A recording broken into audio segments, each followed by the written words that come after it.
able to access all the videos? The online ninjas, are they able to access all the videos in the learning management system? Great. Sawa. So what is capital rationing? Of course, capital has never been enough. Yeah, capital is normally very, very scarce. So you could be having, like, say, 100 million as a company. But you see, you can't just go investing this 100 million, all of it. We should preserve something for the future because of what are the rainy days. So then this capital has to be budgeted for and, if possible, rationed. So in this case here, we put targets and say we can't use more than 80%. 80%. So in this case here, we put some brakes on ourselves. So tell us there that capital rationing is limiting investment, limiting investment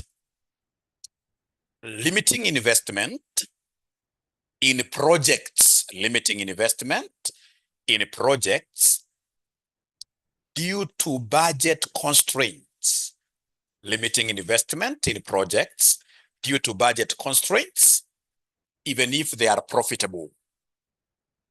Limiting investment in projects due to budget constraints, even if they are profitable. Full stop. Types of capital rationing. Types of capital rationing, there are normally two. We have hard capital rationing. So number one, we have hard capital rationing. Hard capital rationing. Yeah. Whenever you hear of hard, these are normally caused by external factors. Yeah. Banks are not able to finance us, etc. So caused by external limits. External limits, e.g., no funding, yeah, from banks, investors are outside there, etc. So automatically that will be hard capital rationing. There is nothing you can do to flex this as an organization. You don't have a loan. That is it. You must learn how to live with it. And then, of course, now you do your financing decisions optimally. And then we have now the soft capital rationing. Soft capital rationing. So soft capital rationing caused by internal decisions.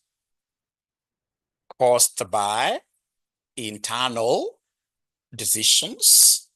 Caused by internal decisions, e.g., budgeting policy,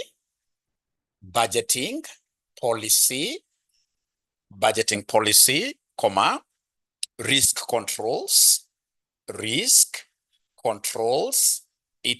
Risk controls, etc. Now, for us to be able to appreciate what we are talking about this evening, ladies and gentlemen, I would want us to immediately look at our past papers. And the question that I would want us to do today, yeah, I hope now they have past papers, either soft or a hard copy. Yeah, so I would want us to look at August 2022, question number 4C. August 2022, question number 4 cow. August 2022, question number 4 cow. August 2022, question number 4 cow. Yeah, August 2022, question number 4 cow. Very, very popular in your exams, this area. And it's an area that I can't really just point a video to you and then expect you to understand. This, I have to do it in class. Do you have a past paper? Maybe they can give you a link because everybody should be having those papers. August 2022, question number 4C. The online students, have you been able to get access to this question? Online students, have you been able to access the question? Online students, have you been able to access the question? Yes, at least Anne-Marie has been able to do it. Yeah, this is advanced financial management. I know linear programming at times can confuse you. People may think it's QA. Actually, I should write here AFM so that ninjas in this case here won't be confused, eh? Advanced AFM, capital rationing, advanced AFM. Check your past papers, you'll be able to see that question. It's called Ngao Limited. So I read, Ngao Limited is considering investing in two capital investment projects, X and Y. The project's cash flows are provided as shown below. So we have year 0 to year 3, project X and project Y. The funds available for investment in both projects are restricted as follows. Year 0, we only have 100,000 to invest. Year 1, we have 80,000. Year 2, we have how much? 60,000. Additional information, none of the projects will delay, that is both investments, will start in year 0. Number 2, the funds not utilized in 1 year shall not be available for investment in the subsequent years. Both projects are divisible, that is, a project can be undertaken in part or in a whole. The cost of capital is 13%. Formulate a linear programming model to solve the problem. Step number 1, whenever they ask us to formulate a linear programming model, we shall first compute net present value for each given project. So first of all, we get net present value of X, and then we get net present value of Y because there are only 2 projects. So is there somebody who can do this net present value of X? So we have 2 projects, and the first step is to give them the NPV of the project. So we start with the NPV of project X, 3 marks. So NPV of project X, I can see the time. Yeah, I have 0, 1, 2, 3.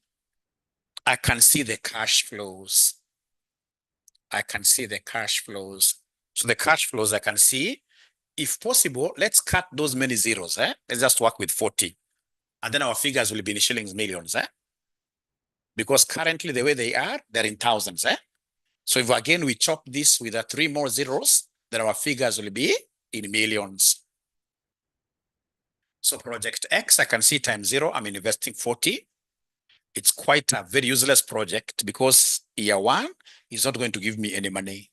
Still year 1, I can see myself pumping in more money, 80. Yeah, year 2, I still pump 120. Yeah, but year 3 now, I get a lump sum manna from heaven, 400. And that now happens to be the last year. So now, my good ninjas, great students of mine, what do I need to do to be able to get net present value?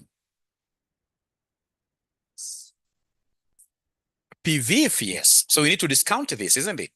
So in this case here, for discounting this, some student has told me, Mwalimu, this cannot be PV. These are not annuities, isn't it? You can see they are fluctuating. And if they are fluctuating, we use PV because in this case here, cash flows, because cash flows are fluctuating. Because cash flows are fluctuating. They are fluctuating. Cash flows are fluctuating here. They're different, right? And is there anybody who is able to remember the formula of PV? Yeah, great. So they know that PV equals who? 1 plus who?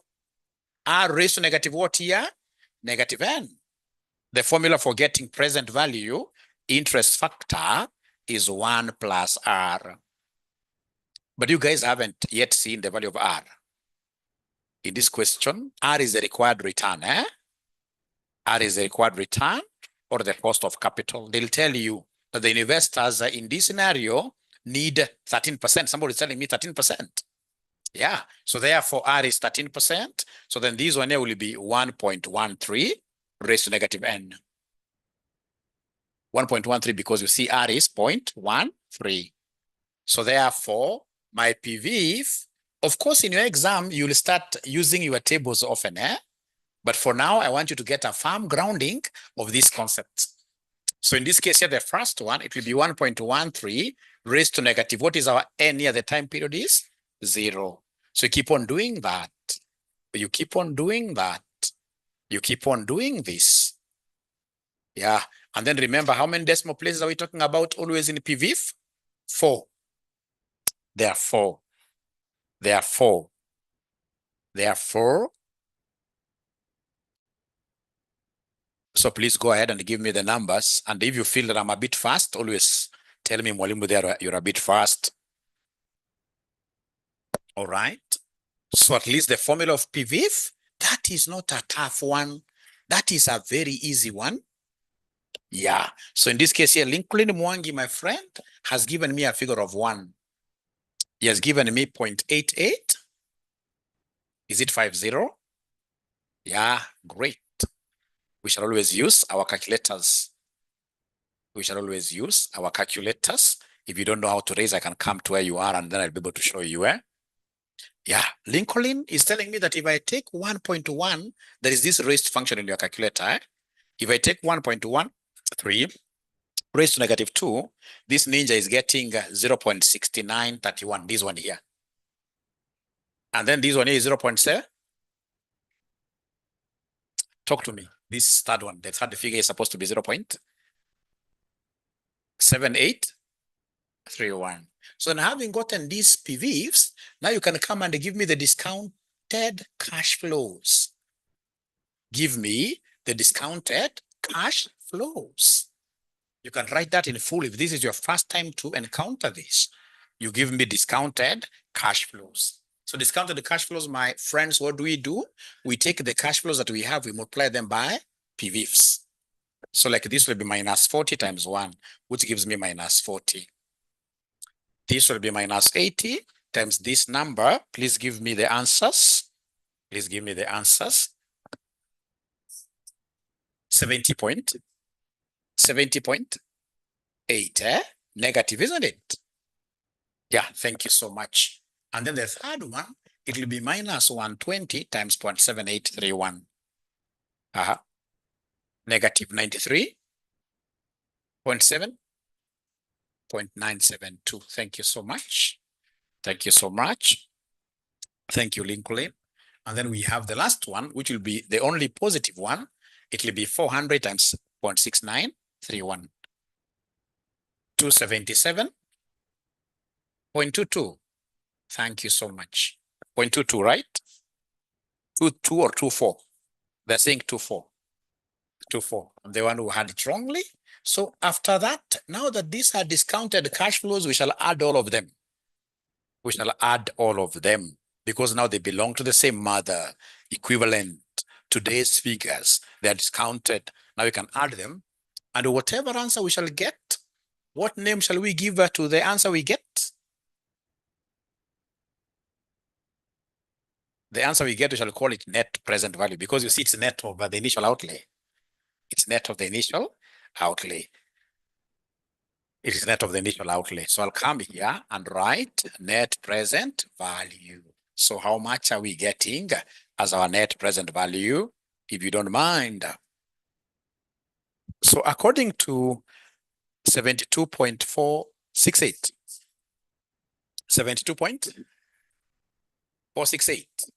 Yeah, 72.468.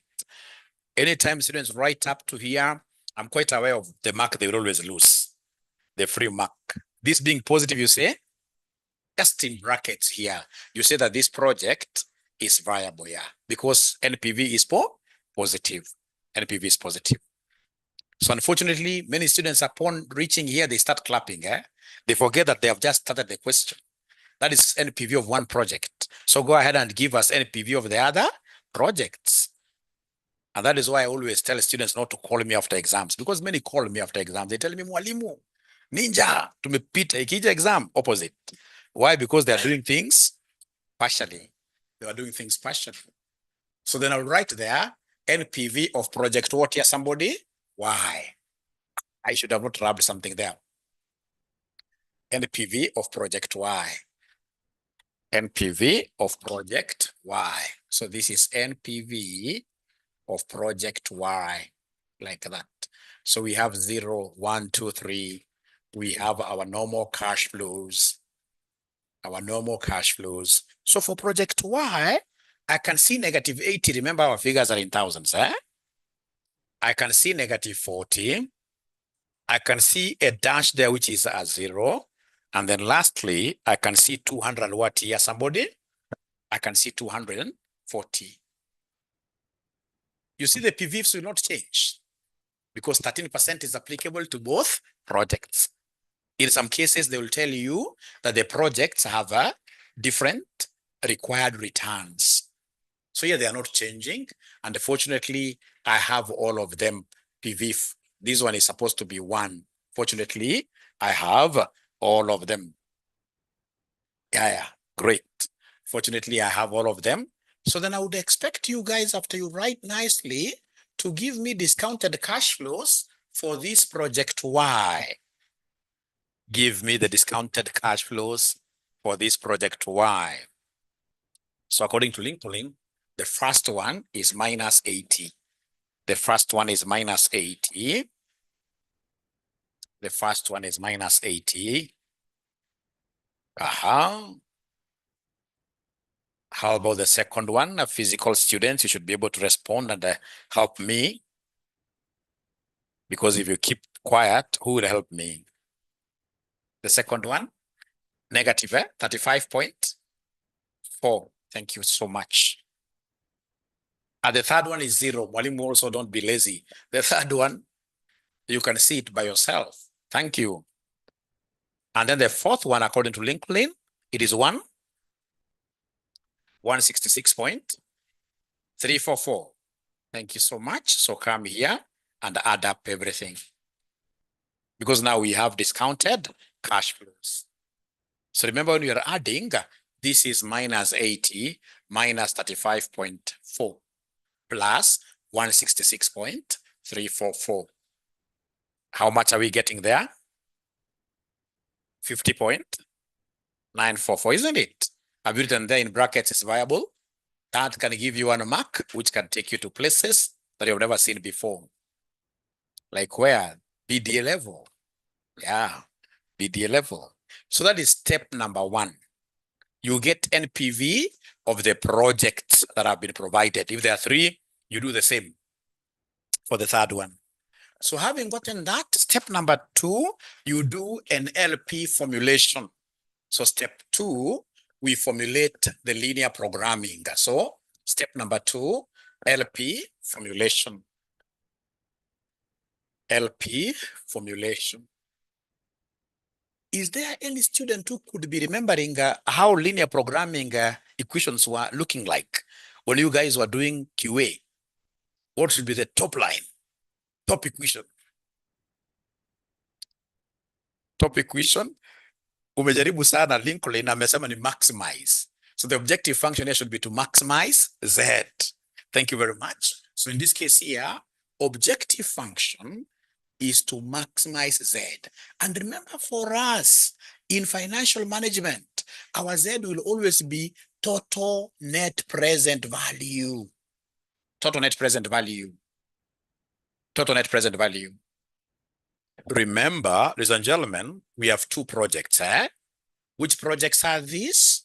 We have project X and project Y. So in this case here, we start by saying the quantity. We let the quantity of this X be X and the quantity of Y be what here, somebody? Be Y. Yeah, remember the names are X and Y. You can use quantities. You know, in linear programming, we don't know the quantities. Yeah, so we start off by writing the net present value. Net present value. So net present value for X, ladies and gentlemen, you guys had given me this figure, but I wrapped it. Net present value for X, you had given me a figure, but I wrapped it. 72.468. This one here is 50.944. Now, please listen and listen to me very well. This quantity for us in finance, it is the fraction of the project. Fraction or proportion. So if you do a whole project of X, you get what NPV? 72.468. If you do a half, then you'll be able to get NPV of a half times that. Now that you're taking X, then what will be that? Look at this. So the objective function is to maximize the total net present value, which will be 72.468X plus what here, somebody? 50.944Y, like that. Because you see, we are implementing the two projects. What we are not sure of is whether we shall implement them wholly or partially. Is whether we shall implement them wholly or partially. Because they have told us here that the projects are divisible. But we don't know whether we are going to afford both of them fully because of capital limitations.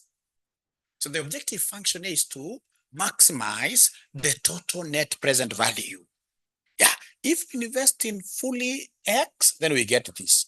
But you see, we are taking just a proportion. So we take this times this plus this times this. Now from there, you go ahead and they give us the capital constraints. Capital constraints. So give us the capital constraints. So give us here the capital constraints. So these capital constraints, there are three. There are three. So remember, we have here X and we have Y. So look at note number, actually it's not a note, just the table, second table. The table before additional information. The table before additional information. Yeah, so they have told us there, the funds available for investment in both projects are restricted as follows. How much do we have available in year 0? 100, isn't it? And then in year zero, you can see in this case here up there from table 1. Table 1, year 0, X needs how much? No, they're not saying table 1. X needs 40, isn't it? So at year 0, X needs 40. And then Y needs how much at table 1, 80. 80. And then you have got how much in total here to invest in year 0? 120 or 100? 100. Don't add. So this is maximum available. Maximum available is 100. Maximum available is 100 at time 0. And yet, if I invest in X fully, I need 40. If I invest in Y fully, I need 80. So I can see there is a restriction. Yeah, I can't surpass what here? 100. But how do I write this constraint now? So it means that I have to take a fraction of X and a fraction of Y. So remember, we already have our fractions. So we'll come and say capital constraints. Constraint number 1, 40X plus what here, somebody? 80Y should be 100 exactly. No, good try, but wrong. Should be less or equal. Yeah, should be less or equal to 100. Because you see, if you decide to use more than 100, then you're a thief. Because you can't use what you don't have. The maximum you have is 100. So it is either you use that exactly and finish it, or you use what here, somebody? Less. We use less. Can I give you 1 minute to try the second constraint coming from year 1? Given that they have given you the maximum for year 1 that is available, just try. Even if you don't get it right, so what? This is called adult education. There is nobody who is a fool. Only that we have challenges of being very busy outside there. Yeah. So many things beckoning for our attention. Yeah, a very good student is asking there, should we assume the negative and forget about it? Yes, because here we are looking at how much are we going to invest. So in the constraints, you can never have a negative. Thank you for asking that question. In the constraints, we shall never have a negative. In the constraints, we shall never have a negative. So let me see whether there is any single ninja that will be able to give us constraint number 2 coming from restriction in year 1. Do you have the equation already? Number 2. 80x plus 40y is less or equal to what here? 80. 80. And I can see in this case here also the online students are really following. They are really following. And then now we have the, okay, before I go to the third one, remember year 1. If you look at table 1, I can see in this case here, X wants to gobble 80. 80. X wants to gobble 80. And the Y in this case here will be taking how much? 40. And yet from table 2, we can see the maximum amount available in millions. Remember, we chopped 3 extra zeros. In millions, it is 80. So then make this an equation. So it will be 80x plus 40y is less or equal to what here, somebody? 18. And then now the third one, you guys should be able to give me the third one very, very fast. 120x, plus 0y. And you see, I can't write 0y, right? Because 0y is as good as what here? 0, isn't it? So then it should be 120 less or equal to what here? 60. But I think for your revision, you can still write it as 0y, right? For your revision, you can write 0y, but ensure that you cancel it because 0 times y is 0. Yeah. Is there any other constraint you think we should be able to include here? Any other constraint? You guys who passed QA round one term, you never failed in QA. That's why you are here. Any other constraint you can remember? There is one constraint we used to call non-negativity, that we don't entertain negatives in linear programming. Yeah, so we call it non-negativity. So that x, comma y, all of them in this case here will be greater or equal to what here? Somebody? To 0. They can never. It's not possible for x to be negative. That you invest in a negative project is not possible. It is either you invest in a 0 or more, but you can never invest in a negative project. So this one here, we call it non-negativity, and it's normally a free mark constraint.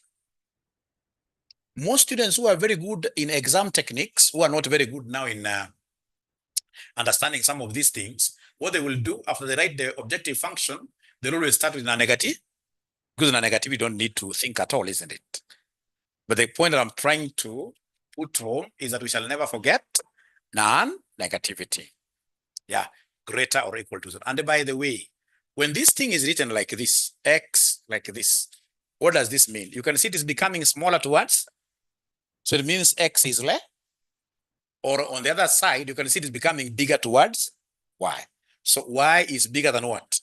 X always. So whenever you see like now this means that this side is less. Because I don't want to, do like what I normally see some high schoolers doing. At times I volunteer to teach in high school. And then you'll get a student saying, here, this is great. They use hands, this is greater. And then the other one is what? Yeah, did you use that symbol in high school? No, you don't want that. Now you're big people. Whenever you see this thing condescending towards x, you know x is smaller. So then you have been able to do a linear programming formulation. Look at number one. Number one, they wanted us to formulate a linear programming model to solve the problem. How many marks are they giving us there? 4 marks, 4 marks. So in this case here, of course, they'll come and mark 1, 2, 3, 4, 5, and then they'll say any 4 equals 4. Any 4. Yeah, so easy marks. So you have in this case here, you have 4 marks that can easily make you see places that you've never seen before. I was doing a big blunder here. Yeah. All right. Now, so we have done number 1. So let's do number 2 now. So now we are doing number 2. Using the graphical approach, solve the linear programming model and hence determine the proportion of each project to be undertaken to maximize net present value. So now they want us to draw a graph. So how do we draw this graph? Sorry, you have to read for me this. It was objective function here was to maximize z, which was equal to what, please? The objective function, just the NPVs, if you remember them. 72 something. 0.46. 8x plus 944y. And then we went to what we called capital constraints. So these capital constraints, ladies and gentlemen, we have here number 1. The first one ilikuwa namna gani? 40x plus 80y, 100. And then we had number 2. Thank you so much. Now I want to draw a graph. So in graphing, we only graph constraints. We don't draw the objective function. So we are going to draw, in this case here, the constraints here. Remember, we are calling this topic linear programming. How many points do we need to be able to draw a straight line? 10, No, we need how many points? 2. So whenever in this case you want to draw any straight line, you need 2 points. So then, ladies and gentlemen, we shall go to each constraint one at a time, looking for the 2 points. Let's go to our constraints. We look for these 2 points one at a time. And how do we get them? Very easy. We start by asking ourselves, when x equals 0, what will be the value of y from constraint number 1? If x was to be 0, this dies. So it means 80y will be equal to 100. Therefore, y alone will be 100 divided by what here, somebody? 80. When x is 0, yeah, this term disappears. Forget about the inequality. Read this as if it's equal. So it will be 80y equals 100. So then y will be 100 divided by 80, which gives me what figure? 1.25, isn't it? 1.25. So are these 2 points? Uongo. This is 1 point, because on a Cartesian plane, whenever you have a point on a Cartesian plane, it will have x and y. X and y. So this is just but 1 point. So I need another point. So what do you think shall I do to be able to get the second point? Talk to me. When y is 0, when y is 0, when y is 0. So for constraint number 1, when y is 0, what will be the value of x? Imagine sio noma. Msishangae sana, sio noma. Usiende kusema leo tumefanya mathematics. Hakuna, bure. So you see, when y is 0, you see this term disappears. This term, so 40x will be equal to 100, meaning that x will be 100 over what here, somebody? 40, which will end up giving us what figure? Yeah, 2.5, eh? So this gives us 2.5. So this gives us 2.5. So now we are through with the first constraint, isn't it? Now, could you kindly go ahead and give me now the second constraint on your own? Second constraints, the 2 points. Second constraint, the 2 points. Second constraint, the 2 points. So now this one, I'll just get points from you. The online students, I can see you are becoming many and many and many. How I wish your AFR class had sent some delegation. I wanted you to move the AFR class from Tuesday, these online guys. If you took it to another time, then you would have fully benefited from these classes, because you're doing them on Mondays and Tuesdays. And they are great classes, trust you me. They're great classes, but now I'm told you guys refused. You refused, you wanted your classes, AFR class, to be on Tuesday. I wish you were able to push the others. Let's take this class to 8 p.m. or whichever day. And then the AA class, now the AA maybe could have yeah, because I'm telling you, if you stick with this class throughout, you can never go wrong. Yeah, I can see Tyne. I can see Susan as well. Great.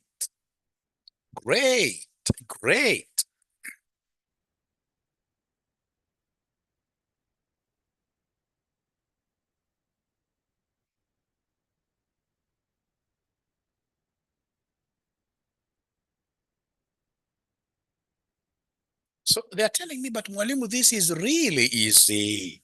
This is really easy. That when x is 0, the value of y here will be equal to what? Look at this. When x is 0, this disappears, right? So 40y will be equal to 80. So then y alone will be 2. Thank you.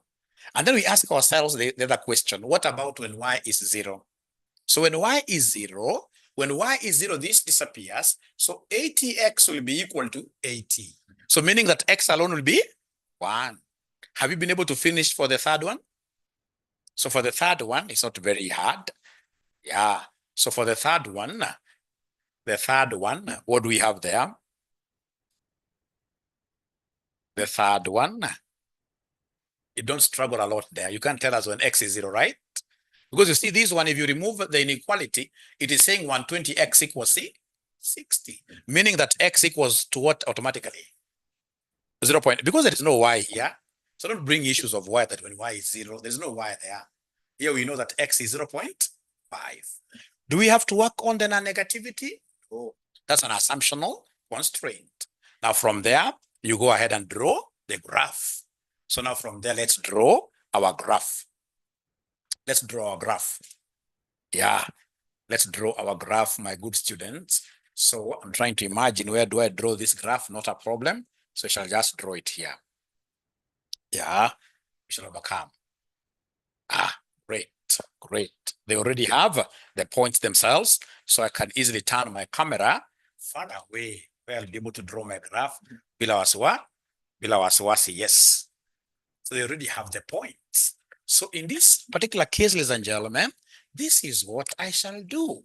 This is what I shall do. Bracadabra. You know, there are also some, even if you say that Krasnov is unfair, but also there are funny students. So they get a student who has, in this case here, very good Cartesian plane points, and then they come and write here why, and then they write here what here.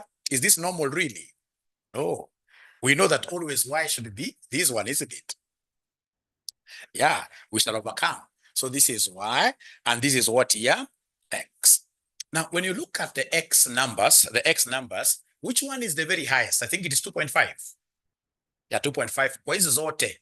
So hapa ningekuwa mimi naanza straight away na 0.5. Yeah, 1, 1.5, 2, and then we have 2.5 like that. Yeah, inanga shida. Hata kwa y enda fanya the same, eh? Hata kwa y fanya the same. Sema 0.5, 1, 1.5, 2, sema 2.5. Tumia the same scale. So ladies, I'm addressing you here now. Yeah, we shall not be using, like now this one, you don't have to use like a ruler. We are not doing architectural drawing. Unachora tu haraka haraka. I know you're very neat, lakini unachora hii haraka haraka tunamaliza. Ama lazima tuwe wasafi. Great, great. Great, okay. So have they been able to draw their planes? Yeah. So then let's, in this case here now, map out our points. See how, no, let me give you 1 minute to finish drawing. And then once you finish drawing, write y there. The physical students can write, the physical students can of course shout. They can say, yes, we are done. We are done. Yeah, Stella says, yes. So can I continue? The physical students now, they're not talking to me, but I can see they are okay. So you see, I will come and take the first point. Hapa tusifikirie sana, inakwambia the first point hapa y ni ngapi? And of course, x is 0. So hapo unakuja tunasema y is 1.25. So where is 1.25? It's here. Yeah, this is 1.25. Yeah, you mark it. Y is 1.25. Mark it. Alafu x ni ngapi woye? Ukiangalia x on the other side, there's somebody. This x is 2.5 for line number 1. Don't mix your lines. It is 2.5, isn't it? So for x, you come and do that. And then you can use a ruler. Kama unajua mkono zako zinatingizika sana, then please make use of a ruler. And then you call this one number 1, constraint number 1. Pass the line a little bit there and call it constraint number 1.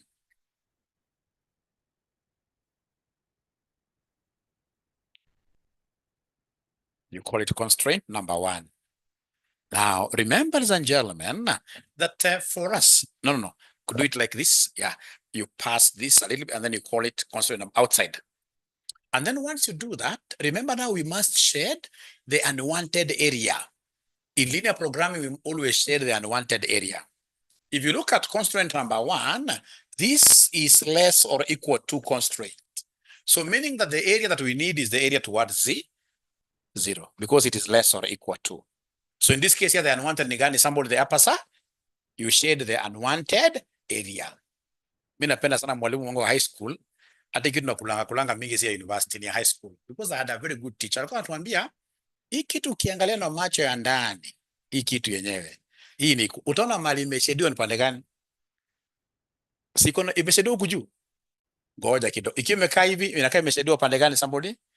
Chini. Anasema ukiangalia na macho ya ndani utajua hii iko na more lines pande gani, so una shade part the upper part. So like now this one, you can see in this case here we're supposed to shade the upper part. Ukiona imekaa namna hiyo unajua na shade pande gani? Lower part. It's easier that way. Yeah. Then let's go ahead and draw now line number 2. Line number 2, I can see y is what here, somebody? Y is 2, isn't it? So line number 2, y is 2. Ah, great. Great there. Yeah. And then, of course, x is what here for this line? X is 1. X is 1. So x is 1 here. And then now you go ahead and hold this. Let it pass a little bit. Call it point number 2. Remember, in linear programming, we must always shade the unwanted. So kama hii bila kufikiria wewe, naona hapa shading ziko pande gani? Si ziko juu bado? Shading ziko juu, na shade kwa juu kwa furaha. Na shade namna hii. Na shade namna hiyo. Na shade namna hiyo. Aha. Alafu, ladies and gentlemen, the next one nasema namna gani kwamba x equals to who? X equals to 0.5. So x is 0.5, so 0.5 is around here, right? So I don't know whether it is supposed to pass here or you don't mind it's not to scale, eh? I would want to see how yours looks like. How does that 0.5 pass? Even yours are not to scale. Even yours. Is there anybody who is using a mathematical book or a graph paper? Then I will be able to know where it passes. I'll be able to know where mine passes. Now, you see here, is there somebody who can read for me here, down? When you read down here, this intersection, what do we have there? This intersection, and you project it down, what is its x value? 0.8. 0.5 and 1. What I say is 0.5. Not a problem. I can see there is still a problem there.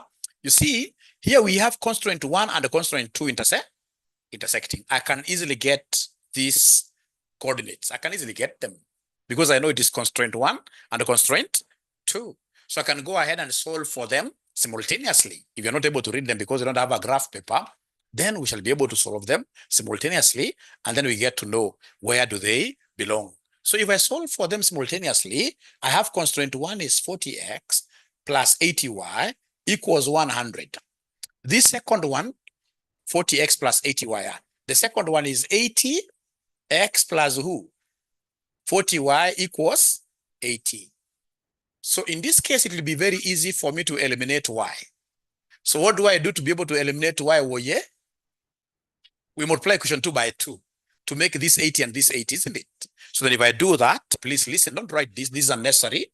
So then we shall have here 40x plus 80y equals 100. This is equation 1. And then equation 2 by 2. So this will be what here, somebody? 160x plus 80y equals 160. So please go ahead and subtract to eliminate. So if I subtract to eliminate, this will be minus 80. Minus 120x, isn't it? This disappears, which will be equal to what here, somebody? Minus 60, eh? So this gives me minus 60. So meaning that x equals what here, somebody? X will be 0.5, isn't it? Meaning that x will be 0.5. So I've known that this, you see there is a line here telling me that x is 0.5. So it means that from here, yeah, in this case here, I should be able to have this line going, and in this case here, touching this exactly. Because we know that this is supposed to be 0.5 down here. And I'm happy because there are students who are able to see that 0.5 from their graphs. Yeah, if you have a graph paper, you don't have to strain. If you have a graph paper, you don't have to strain. All right. So in this case here, come and draw the third one, moving through this. And you can see here, it is supposed to be shaded on the other side. It's supposed to be shaded on this other side like that. Yeah, so please finish drawing yours, something like that. And the moment you finish drawing, say Y for yes, and then I'll be able to advise. There's a tiny strip, very tiny, which is unshaded.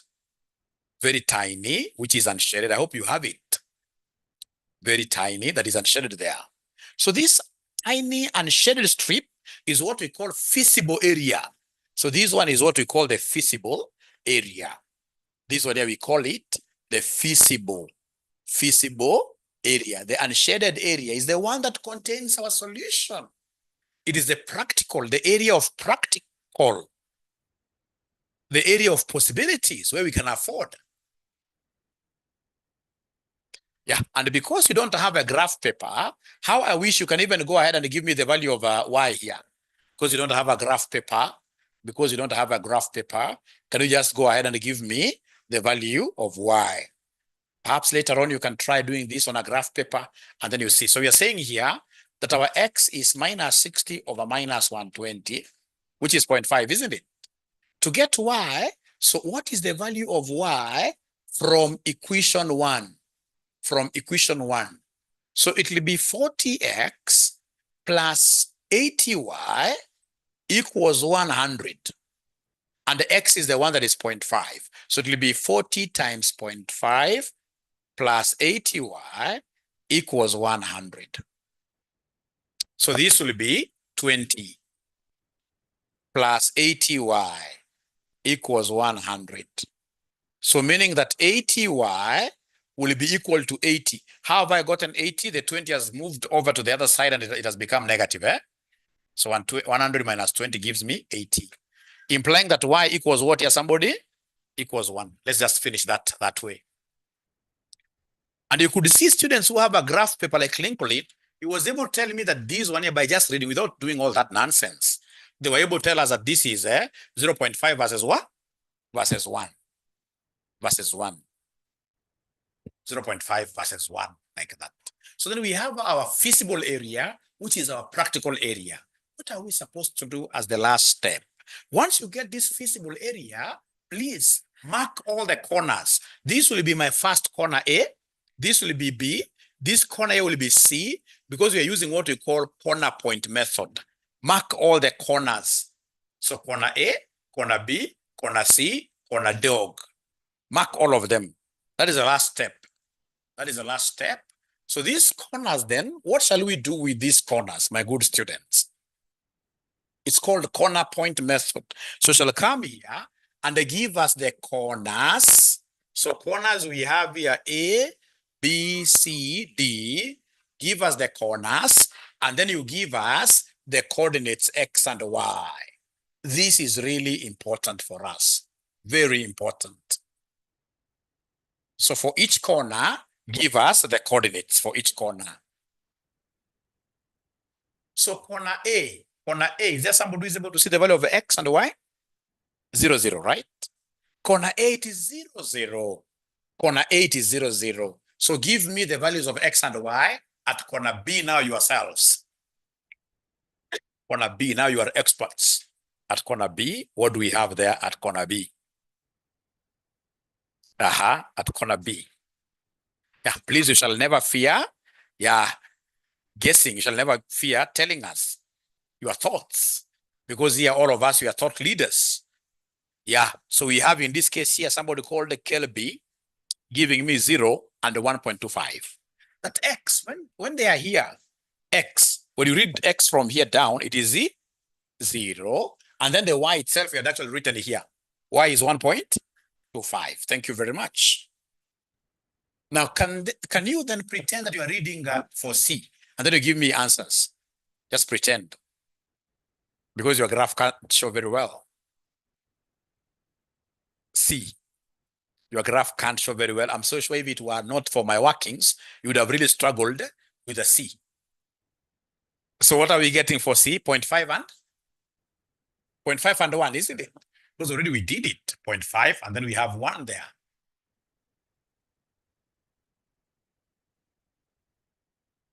How about dog?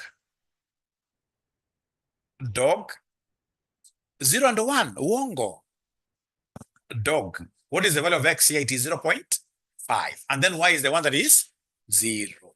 So we have 0.5 and then we have 0. So you got brother umeweza catch up. Mbona umekuwa na kashida? Catch up, Great.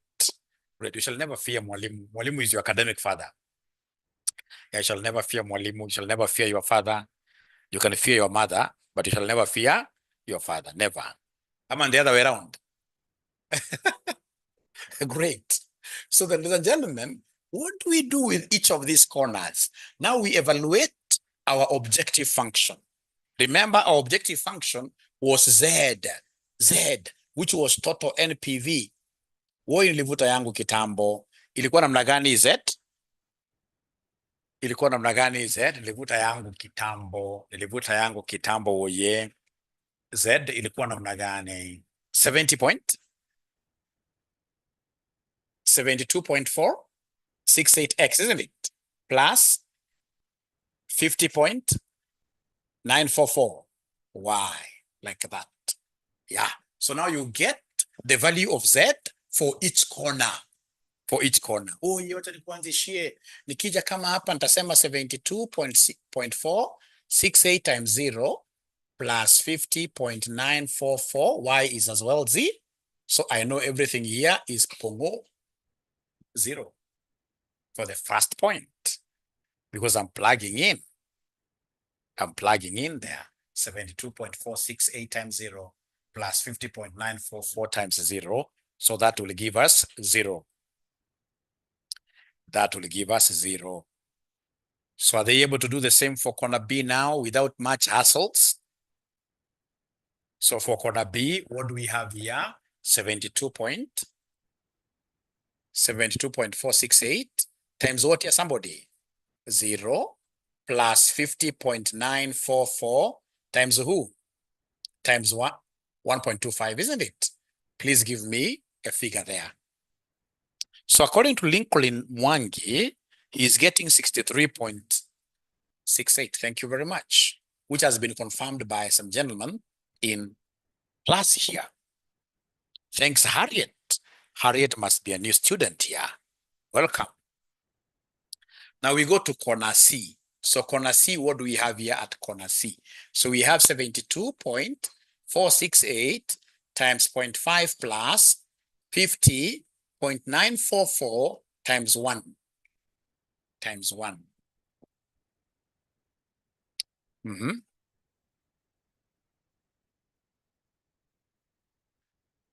So I'm waiting to hear from you, great students, for C. What do we have there? According to Tyne, it is 87. Thank you. 0.178.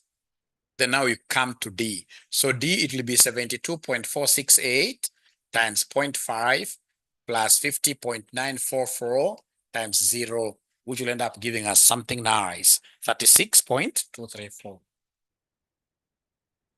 Can we remind ourselves what was our objective in this question? To maximize Z. So we shall go with the maximum Z. So in this question, what is the maximum Z? The highest Z? 87 point. Yeah. So this is the max Z, the one that meets our objective, maximum Z. Yeah, that is the best. Yeah. And therefore, our optimal investment will be XY, and X will be as per corner C.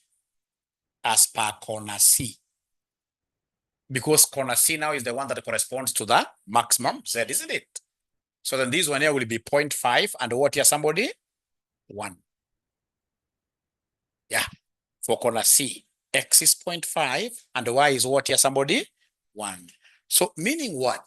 That as per our budget which is available, we shall invest in 50% of X and 100% of what here? Y. Equal to, i.e. invest, yeah, in 50% of X and 100% of Y to maximize your net present value. To maximize your net present value. So then I would want to send you with a special request that later on you ensure that you repeat this question from the beginning to the end when you are alone. Yeah, when you are alone. When you are alone, because it's one of those areas that whenever they bring it in an exam, they really scare AFM students. Yeah.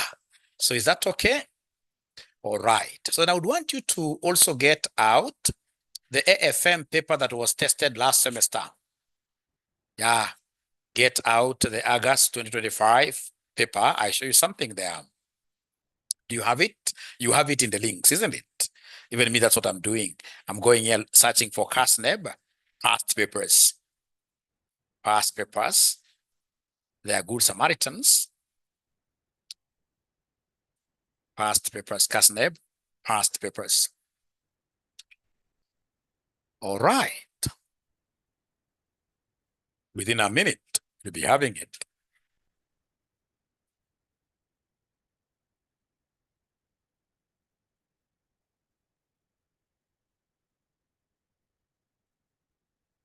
So is there anybody who is able to see a capital rationing question for last semester?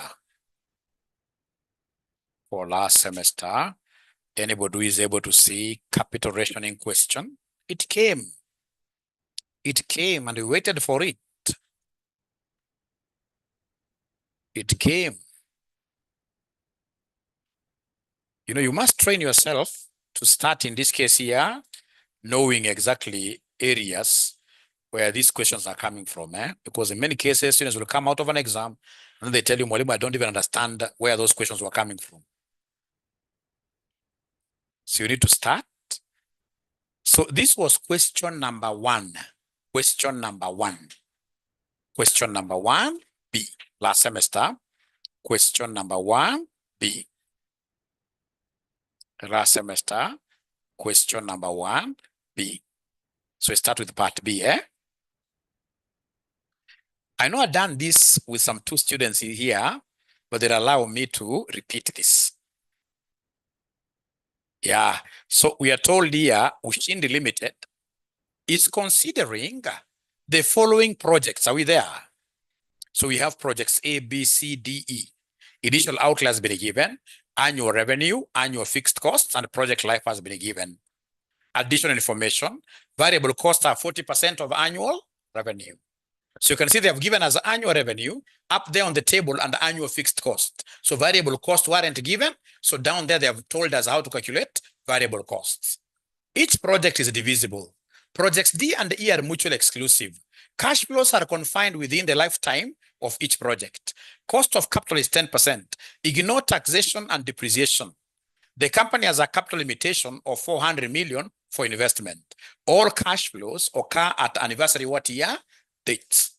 So required optional allocation of the available capital to the projects. That examiner there was wrong. It's supposed to be optimal allocation of the available capital to the projects. So this question, is it very similar to the one that you have done? If you're keen, you realize that here we only have one limitation.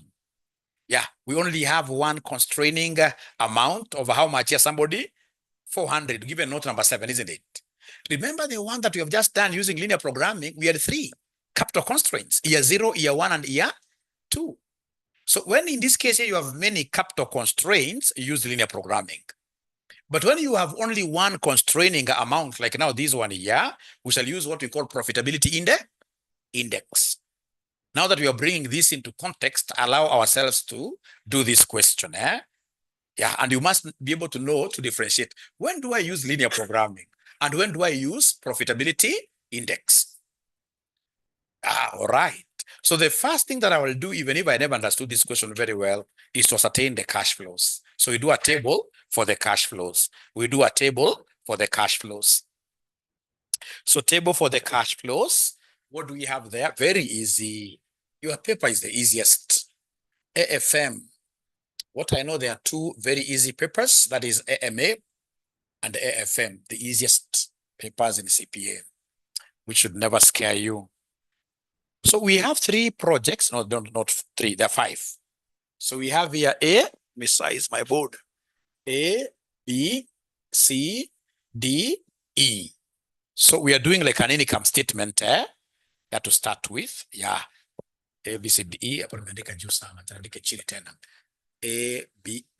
A, B, C, D, E, like that. So you're doing an income statement. So we start with sales revenue. So sales revenue for A, what am I able to see there? Annual revenue, 200, 300, 200, 300, 300, 180, 170. And then lastly, what do we have there? 80, 80. Now, ladies and gentlemen, you are the ones now who are guiding me I've been able to write the sales revenue. You as an accountant, could you kindly tell me, what do you think will be the next step for us? Go home? No. What do you think will be the next step for us? Yeah, great question there from Lincoln. Yeah, remember linear programming? We use it whenever we have many capital constraints. Like now we had a capital constraint at time 0, another capital constraint coming at time 1, another capital limitation coming at time 2. But you see, for profitability index, we only, as I will be explaining later on, we only have one period capital constraint, only one, like the 400, only one. But that will become clearer as we move on. So Lincoln, just rest with that. But now tell me, after I've been able to write sales here, I want to get my profits.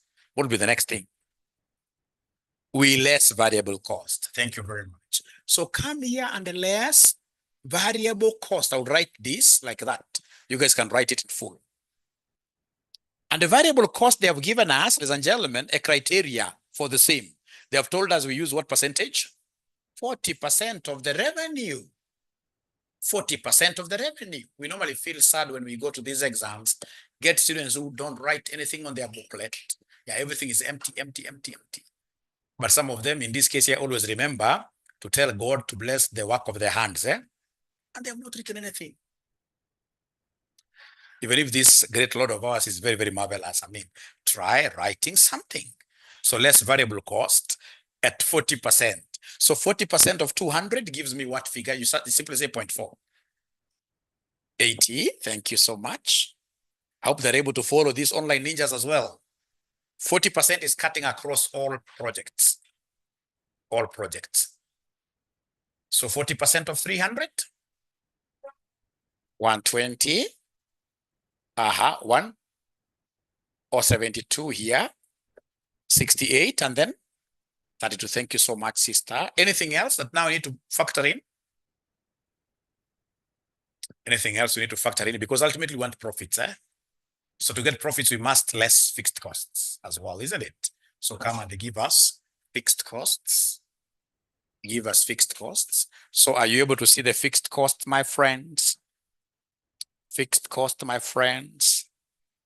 I am alone, but I will overcome. Yeah. So fixed cost column is up there. 50, 100, 60, 80, 20. Thank you so much. Thank you so much. Thank you so much. So we don't have anything much, really. This was a very easy question. So, ladies and gentlemen, come and subtract. And I told you that whatever profit you get here, the very first profit you get will be profit before depreciation and what here, somebody? Tax. The very first profit you get, we shall always call it profit before depreciation and tax.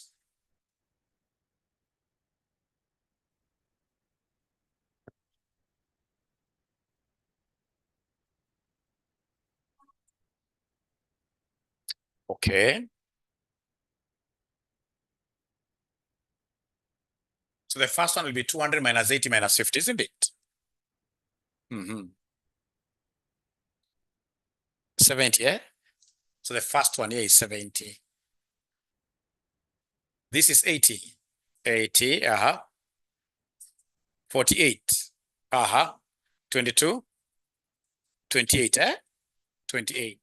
Now, ladies and gentlemen, after we get this profit before depreciation and tax, if we had tax, I would have computed depreciation.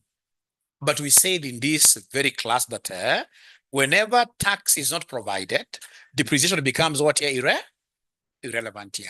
So whenever tax is not given, even this depreciation becomes irrelevant. Even in this question, they actually told us to ignore tax and what here depreciation. So, and whenever these two are irrelevant, then whatever you have automatically is the operational cash flow. So this will be your operational cash flow. Is that okay? This will be your operational cash flow. You know, we have two types of, in most cases, there'll be two types of cash flows. We have cash flows coming from our sales revenue during our operations. And then we have sales coming from scrapping our items whenever we sell them at the end of the project life, isn't it? Those are the most common. Yeah, terminal. Thank you very much. So then we shall take a 5 minutes break.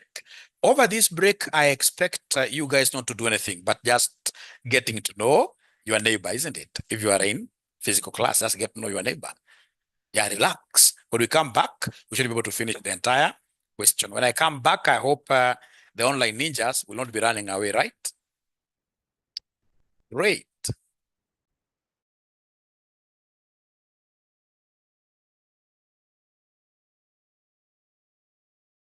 So remember, ladies and gentlemen, that these are what here, somebody, they are regular.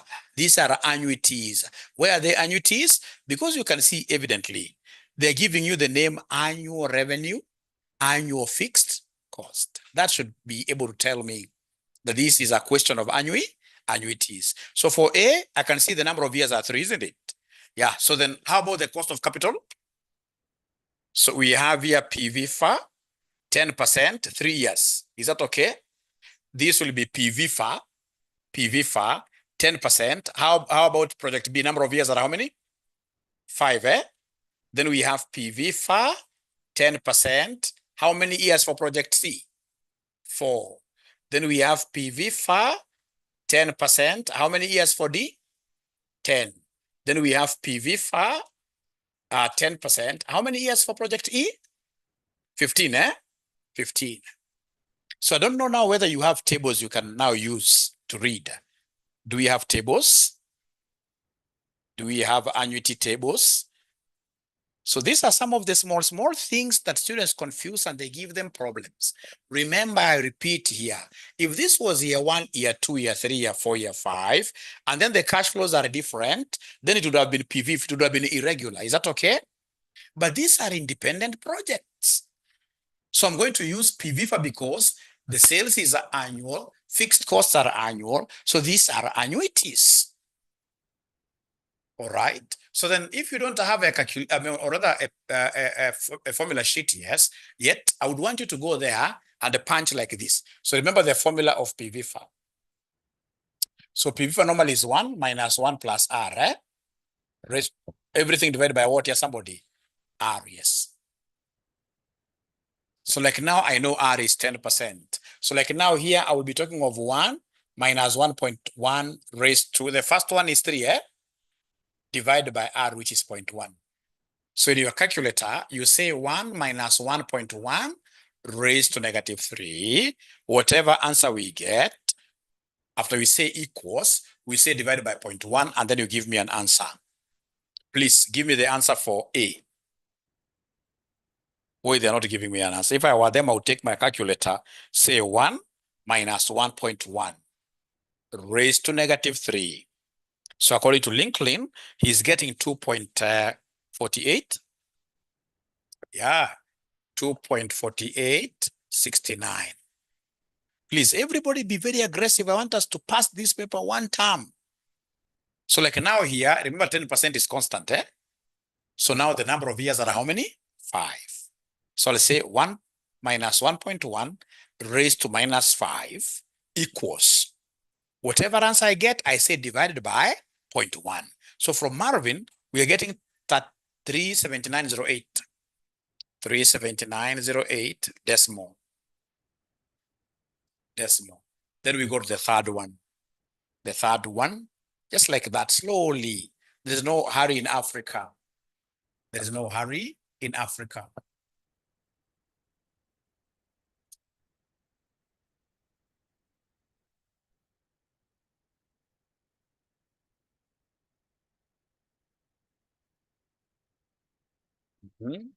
So now here we are talking of 4 years, eh? So I'm waiting to hear from a ninja.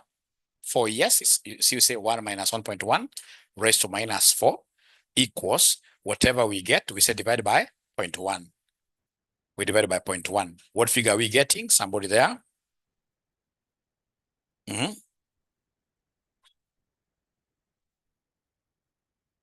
Abracadabra, what figure are we getting there, somebody? 3.169. 3.16. 3.16. 3.170. Online ninjas wamenyamaza, hii imeolemea. How about in this case here? For E, I'm being told it's 7.6061. E, 6061. How about D? D for dog. 6.1. 6.1. 446, like that. So, ladies and gentlemen, if I've been able to convince you that these are annuities, that you have accepted annuities, and they've been able to get this PV fast, present value interest factor of an annuity, I'm so happy. So the next thing then will be for us to multiply the cash flows with these numbers, isn't it? Multiply cash flows with these numbers. Yeah, C, they're saying that C is supposed to be 3.1699. They've refused to the 3.170. 4 decimal places. Is it 1699? Yeah, if it's 4 decimal places, let's put 4 decimal places. 3.1699. Ah, great. 199. Great. So because my space is not enough, you will have to allow Mwalimu to rub this, and then we continue with the journey. Let me rub this, and then we continue with the journey. So remember, already we have our cash flows. Already we have our cash flows. So our cash flows here are 70, 80, 48, 22, 28, like that. And then we have, in this case here, our PV first. We have our PV first, which is 2.4869, 3.79, 68. We have 3.1699. We have 6.1446. We have 7.60, 61. So please go ahead and give us the present values. Go ahead and give us the present values. Present values. Present values. The PVs. So PVs, what are we doing? We're taking these numbers times this. We multiply them, isn't it? Yeah. So then can you kindly give me the first one?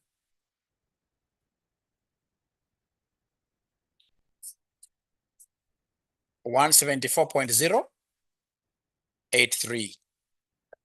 The online ninjas are no longer talking to me now. Yeah, thank you very much. And then B, from Kelby, we have 303. 303.264. Go to C. Thank you so much, Kelby. What do you have for C? 152.1. 52, eh? Yeah.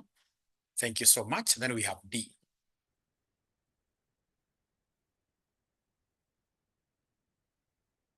Mm-hmm.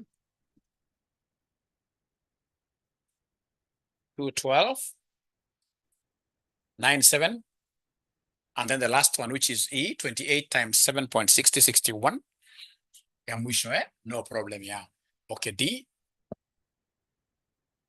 135.18. 12. And then the last one is 212.9708, isn't it? Now remember, this is a one constraint question. And a one constraint question, we shall always evaluate the viability of projects, not using linear programming, but using what we call profitability index. So once you have gotten this, then we shall be able to come and calculate what we call profitability index. Profitability index. And how do we get it? We take PV over initial outlay. You take the PV which you have there over the initial outlay. You take present value over the initial outlay. So the present value, like for A, is 174.083, right? What is the initial outlay? Initial outlay is given in the question, right? 100, eh? So let me just share my paper here just in case somebody has not been able to pick it. So the initial outlay is given here for A. It's 100, isn't it? So 100. 100. Yeah. This one here, bit will be 303.264 divided by the initial outlay for boy, which is 300. No. Yeah, it's 300, isn't it? 300. And then we have 152.1552. Divide this by what year? 150, eh? Yeah. And then dog, what do we have there for dog?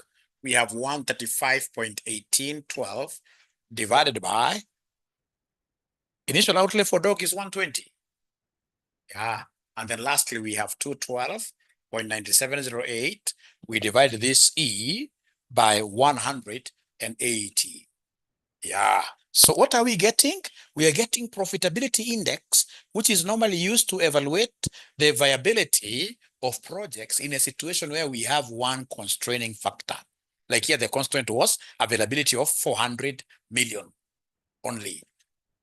Yeah, if it was 400 one year, another year 250, then if the constraining factors are many, we shall use linear programming. So please give me more decimal places here. What do we have here? Somebody has PI. Please talk to me. The online guys are able to talk to me. 1.7408, isn't it? 4 decimal places. 4 decimal places. I'm waiting to hear from you now, great students of mine.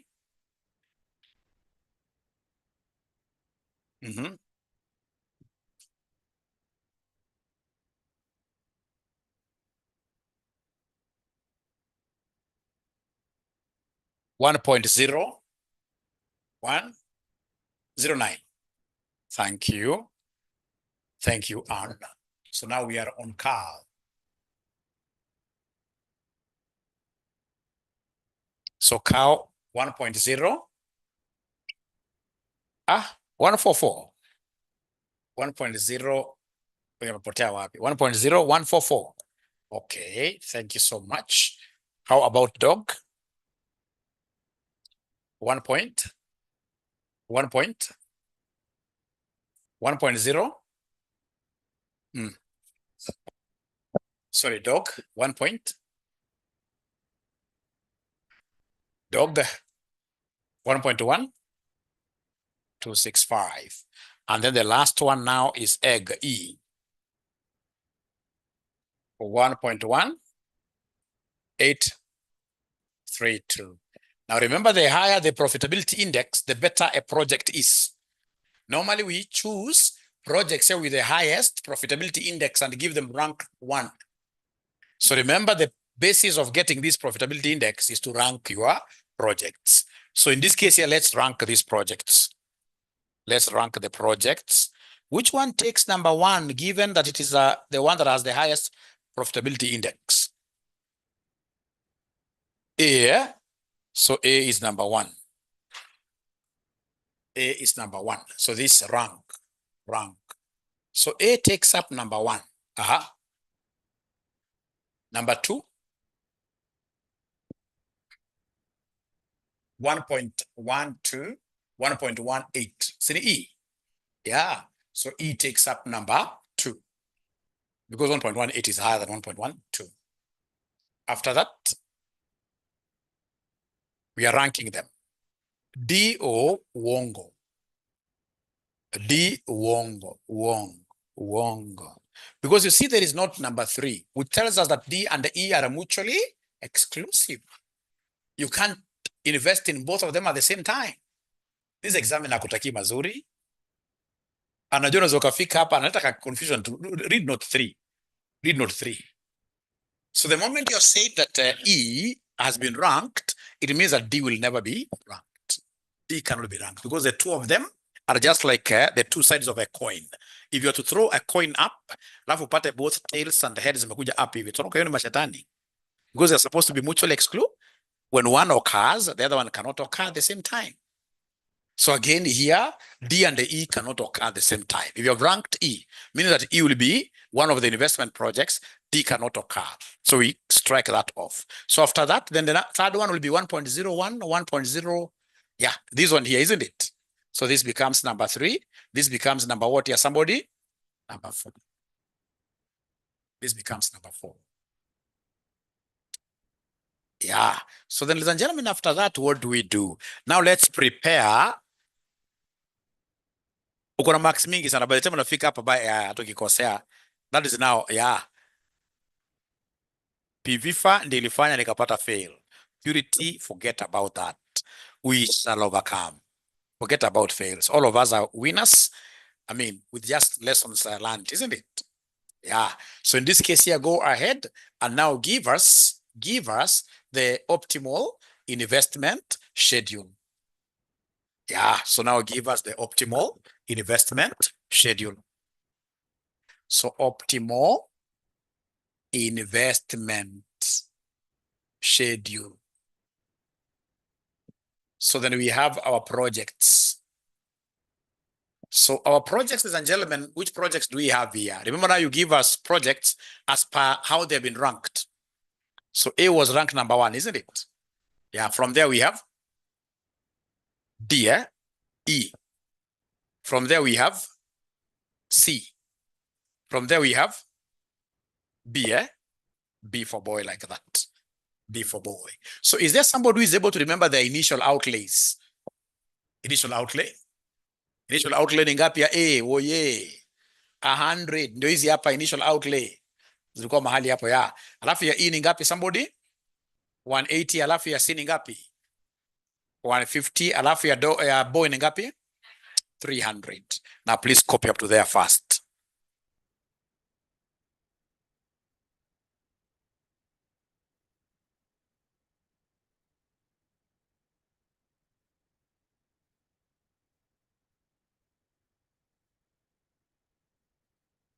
So remember the amount which is available is how much? 400, isn't it? So come and add here. Tell us the total required. Total required. Total amount required. Add all of them. Total amount required. Add all of them. 100 plus 180 plus 150 plus 300. 730, yeah? 730. How much do we have which is available? Available is 400, isn't it? So then come here and give us the deficit. Deficit, subtract. Itakaa kama AMA, yes. So subtract nakuja ngapi sample deficit? 330. So this deficit is what we recover upwards. You recover upwards. You recover upwards. Yeah, you recover upwards. So just like, for example, how you can go to a supermarket, you've been able to line there, unfortunately, even with your children, you've done very serious shopping there, umefika kwa ule msichana pale teller, anakuambia sasa leta vitu tupiga kwa machine. Anapiga, realize unahitaji 80,000. Na kwa mfuko kuna 50,000. What should you do? Hiyo time watu wamepanga queue kutoka hapa mpaka Timbuktu. Uwezo kuanza kupiga simu ati sijui nitumie pesa tena. The very best is to return some things, isn't it? Sasa watu wanalia kwanza mtoa 3 years. Mrudisha kitu ambacho anapenda zaidi. Aibu. So in this case unarudisha kitu ambao ni irrelevant, ile ambayo iko least like. So like in this, that's why we are, so like now we know that this 330 will be recovered backwards, upwards. Because you see this is the least liked.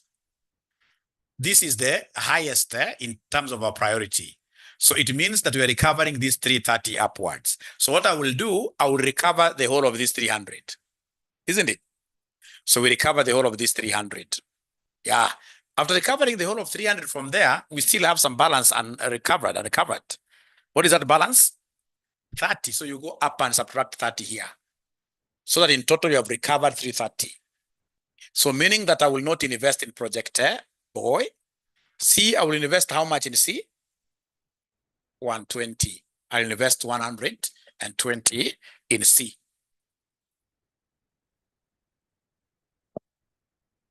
Yeah. So this is really, really great. We are making very, very good moves. If you see this project here, they are telling you, if you look at the question, look at the question. This is a great question. This is a great question. So optimal allocation of the available capital to the projects. So this is the optimal allocation. We have allocated 100 to A. E, we have allocated how much? And how much to C? When you add this 120, 180, and will you get 400? Yes. So you've been able to do the optimal allocations. Look at the next question. They want us to give them the net present value for the projects now you have invested in. So maximum resultant net present value from the optimal allocation. Not a problem. Not a problem. Not a problem. This I'll be able to get very well. So what I will do, using this table, ladies and gentlemen, I have the present values. Do you remember the present values? Present value for A ilikuwa ngapi? Present value for A ilikuwa 174, 174.083. How about present value for E? Present value for E ilikuwa ngapi, somebody? 212, 0.97, yeah, 08. How about present value ya C? 152, 152.155, yeah, whatever, 2. Haya, sasa naomba unisikize kwa makini sana. Naomba unisikize kwa makini sana. Naomba unisikize kwa makini sana. Ukielewa tu hii sasa ni hivyo. You can even come and change the type of your table. So the type of your table, you have 3 key projects, A, E, and C. So we have their present values. Their present value for A, it was 174.083. For E, it is 212.9708. For C, the present value is what here? Somebody 152.1552. So again, remind me they are original. Remember, these are original initial outlays. Original initial outlays. Remind me they are original initial outlays. All of them. The original initial outlays, this was 100, this was 180, and this was 150. Original. So from there, ladies and gentlemen, please don't put boy, because boy, there's no investment at all.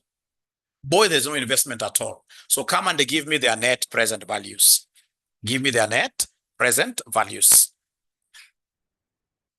Give me their net present values. Give me their net present values. So this one here will be 174.083 minus 100, isn't it? Which gives me 74.083. Oi, niko peke yangu. Niko peke yangu. Niko peke yangu kusema ukweli. Uzuri class la karibu ishe. Yeah, we shall overcome. So E to 12.9708 minus 180, what are we getting? 32.9708. Alafu tuko na 152.1552 minus 150, giving us 2.1552. Now, nisikizeni vizuri. This NPV, I'm going to eat the whole of this A. Sina invest all the money. That's what we are good. I'm not deducting anything. Yeah. Nikija hii pia everything. Lakini nikija hii, this must be time apportioned. I would have gotten this NPV if I invested how much? But how much have I invested in this? 200 uongo. To invest how much in C? Yeah, if you remember, we recovered 30. So times 120 over 150. So this one here has to be prorated because you never invested everything. Yeah, the project is divisible. The project is divisible. The project is divisible. The project is divisible. So in this case here, therefore, the total NPV, because we'll be asked to give us the total NPV. This one I'm not apportioning at all. I never recovered any money from their initial investments. I'm not recovering anything from this. But this one, out of 150, I took away 30 because I could not afford. So in this case here, we have times 120 over 150. So then come and using a stroke of your pen or rather of your calculator, just give me the resultant net present value. The resultant net present value at the end of the day will be equal to what? At the end of the day, the total net present value will be equal to what? Yeah, ask a question, please. Somebody's getting Kelby 108 point. 108 point. Ah, great. Yeah. Great. So that is what you needed to have done to get how many marks? So many marks. So many marks. Remember again in AFM, I'm not selling perfectionism to you. Never try to be perfect because you not finish your exam. You won't finish your exam. It's about getting great key ideas and how to get started, and you'll be able to pass. Yeah, more practice is needed, Mercy. More practice is needed. More practice is needed. Lincoln, remember, is not about getting full marks. Honestly speaking, Lincoln, remember, even some of you, some papers in the past, you may have done FR, FM. Yeah. And then you thought for sure that this paper, I failed. Yeah. After just exams, you see this paper was very hard. You think you're failed. But when exams come out, you've passed. Yeah. It happens, many papers. So it's about your confidence. It's about you getting to know how do you get started. And then you take advantage of what? Yeah, the theories. You take advantage of the theories. So then I'll be able to give you 2 questions. These are continuous assessment tests. I don't call them homeworks. I call them continuous assessment tests, which you must attempt before you come tomorrow. Should I give you 1 or 2? You guys are busy. Let me just give you 1, isn't it? You guys are busy, yeah. Only 1. December 2022, question number 1. Not 2, no. December 2022, question number 1. December 2022, question number 1. And then I'm looking at question number 1B. Management of College Publishers Limited. Question number 1B. So this one, you don't have to get like everything, but just attempt. I would want to see how you would have begun. Actually, you can attempt it briefly here. Let me just give you some hint. Let me give you some hint there. So remember, kama utakuwa umefanya homework na kutuma nyumbani, ulete mzazi. Niongee na mzazi, atasikia raha. Mwambie msichana wako huyu sasa hafanyi msichana wako sasa hafanyi homework. Atafurahi sana. Tumpatie gift. Sawa. So ukiangalia vizuri, sijui kama nimeandika vizuri, wameiona December, acha niandike hapa chini. Please usikose kufanya December 2022 question number 1B. Ukiangalia pale amekuambia the management of College Publishers Limited has estimated the following initial cash outlays and net cash flows and probabilities for a new printing process in each case. Yeah, wametupatia worst, most probable, best case. So wamekwambia year 0 is the initial cost of the new printing process. Years 1 to 5 are the operating net cash flows, and year 5 is the estimated salvage value. The firm's cost of capital is 13%. So assuming that the above projects are an average risk, compute the expected net present value of the project. Can I do one for you? Because there are 3 projects.